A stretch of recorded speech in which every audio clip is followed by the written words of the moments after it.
come around to say hello. One-on-one, I'm so fly.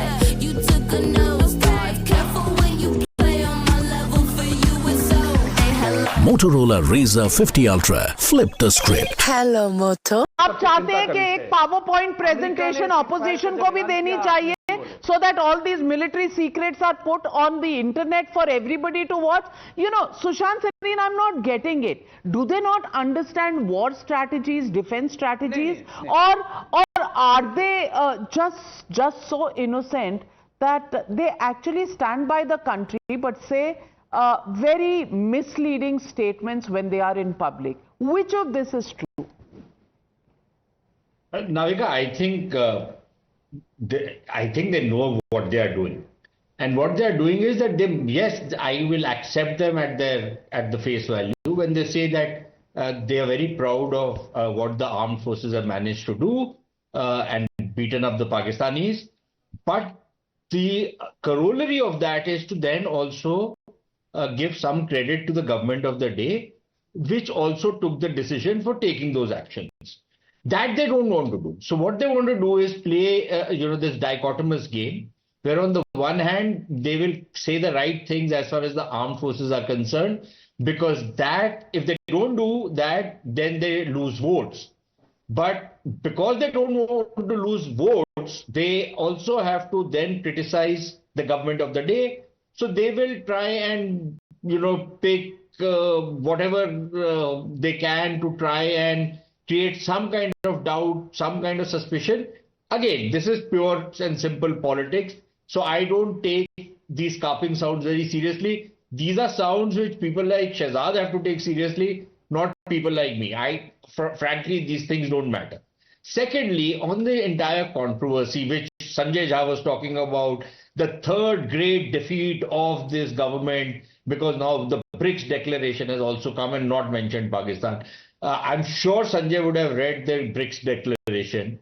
The BRICS declaration talks about tariff wars in the world, but does not even mention the United States.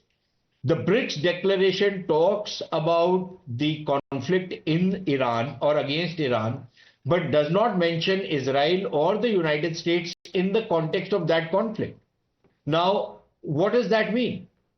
So there are these diplomatic wranglings which go on in these kind of statements, and these statements neither reflect the success of a foreign policy, nor do they reflect the failure of a foreign policy. And I'm sure Sanjay knows it, but like I said in my first point, that he also has to make some carping sound. And finally, on this whole Rafale question, did you lose an aircraft, did you not? For me, this is an irrelevant issue. And I'll tell you why it's an irrelevant issue. The Rafale is a fabulous aircraft. It's a top-of-the-line aircraft. It's a fabulous aircraft. Now, if there has been a loss of 1 or 2 or 3 or 20 or 50 or 100, as Abhijit says, the entire inventory of Rafales in the world have been wiped out by Pakistanis, I don't care. My important thing for me is that there was a mission, there was a military mission which was achieved right to 100%. There was nothing wrong in what we did. Everything went according to plan, and we really kicked the Pakistani backsides. Now, that is what is the important thing as far as I am concerned. Now, whether an aircraft fell or did not fall, if it fell, whether it fell because the Pakistanis fired at it, or if I go by the reports which have appeared today, that this was an aircraft which was probably a case of friendly fire, a fratricide as they call it. I would imagine that's friendly fire. There was some communication link breakdown. I don't know what it was. Abhijit is the techie out here. He's the geek. He might be able to shed more light on that. I don't know what happened. Whether it was 1, 2, 3 aircraft, what the aircraft model was, it's not important for me, simply because for me what was important is the military mission which was achieved, which achieved 100%. But then they're calling it Narendra surrender. Did we surrender? And that is the question that I want to ask Abhijit. Abhijit, did we surrender? Is it important? Not to us, because if one aircraft went down, and that is the information that's coming out in reports, why is that important and so important? And has the opposition just focused on that point rather than the fact that we've scored a victory, especially in light of Tahavvur Rana's, revelations coming out now. Tahavvur Rana has spoken about Pakistan's involvement in 26/11. इन्होंने तो तब कुछ किया नहीं. Now that India has taken revenge for Pahalgam, they are raising the questions of how many aircraft, which make of aircraft, where all did we go wrong. Why is this narrative? Is there a China link? I'm asking in all seriousness.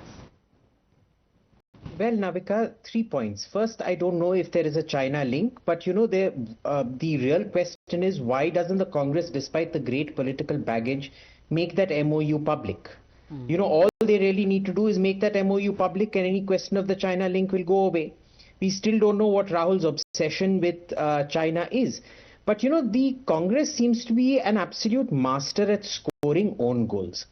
This was a high intensity skirmish, right? What happened in 1971 was a war. You had 93,000 prisoners, you had completely surrounded Lahore, but you declared, ceasefire immediately. So what? It's surrender Indira then. Then Indira should be the goddess of surrender, Surrendereshwari Gandhi. And then everybody is Rahul Surrendereshwar Gandhi and Rajiv Surrendereshwar Gandhi. We can go on like this. So, it defies its own logic. Sometimes the Congress doesn't realize how deep a trap it can fall into on its own logic. Number one. Number two, you see, in war, losses happen.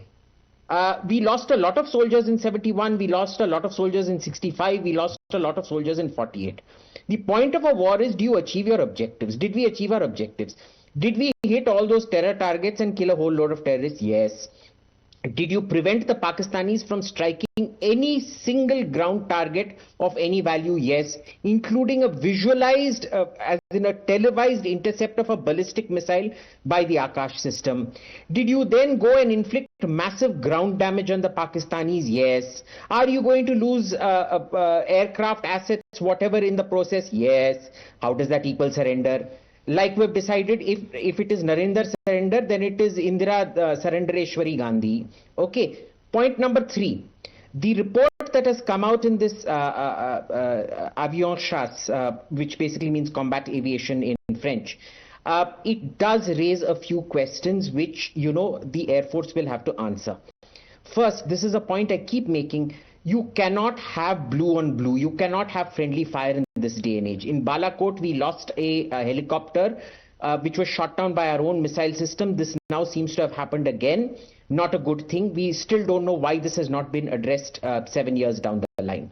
Second, if that is indeed the case, there is a second aspect that has come out in the Eric Tapier's briefing, which is that the Rafales were operating without a comprehensive communications environment and without being vectored by an AWACS. And that again begs the question. These are things I keep flagging every time on my Twitter, on every podcast I go on every show of yours that I come on, that this has not been happening. This is a major operational gap that needs to be addressed, and we certainly need answers for that. But those are operational answers. Those are answers that the Air Force has to give us. That is not an answer the political leadership has to give us. I will address political questions to the political leadership, operational questions to the operational leadership. Well said.